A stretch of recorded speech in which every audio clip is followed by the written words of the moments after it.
حادثة حدثت يوم الأحد الماضي، لن تصدقوني إذا قلت لكم أنها ما زالت تشغل بالي وأنا أصعد درجات المنبر. موقف أذهلني لم أتصور أنني سأرى مثله. يوم الأحد ميكروفون بيعدي في الشارع، فلان الفلاني توفى. فذهبت، أنا الراجل ده أعرف حفيده، فذهبت للعزاء. فبسأل خير يا جماعة إيه اللي حصل؟ عم هنداوي إيه اللي حصل؟ مات إزاي؟ قالوا لي الراجل ده رحمة الله عليه كان من المحافظين على صلاة الفجر في مسجد عزب الصف. كل يوم الفجر الراجل ده ما بيفوتش الصلاة. فأهل المسجد حينما وجدوه يحافظ على الصلاة أعطوه مفتاح المسجد. خلاص يا عم هنداوي تعالى كل يوم انت افتح وعشان الناس تصلي.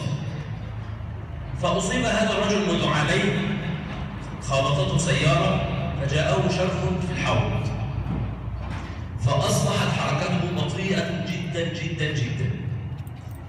فيحكي هذا الشاب لي يقول أصبح عم هنداوي بينزل من بيته قبل الفجر بساعة ونص عشان يلحق يروح الجامع، يمشي خطوة ويقعد يستريح شوية وخطوتين ويستريح شوية عشان يوصل الجامع على الأذان ويفتح والناس تصلي.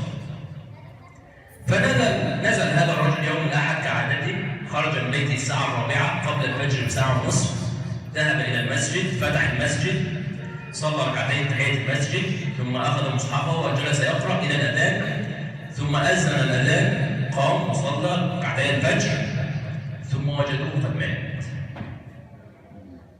فوقفت وأسأل نفسي وأنا كيف سأموت؟ هذا الرجل الذي والله لا أعرفه، ولحظي السيء أنني لا أعرفه وأتشرف أن أعرف رجلا مثله، عاش حياته كلها يحافظ على صلاة الفجر، فكانت النتيجة من رب العالمين من عاش على شيء مات عليه. فكانت النتيجة أن يموت في المسجد عند صلاة الفجر. لماذا؟ لأن هذه كانت عادته. فجئت اليوم لأسأل كل واحد منا وأنا قبلكم، إذا مات أي إنسان منا اليوم على حاله التي هو عليها، على الأعمال التي يعتاد أن يفعلها، كيف سيموت؟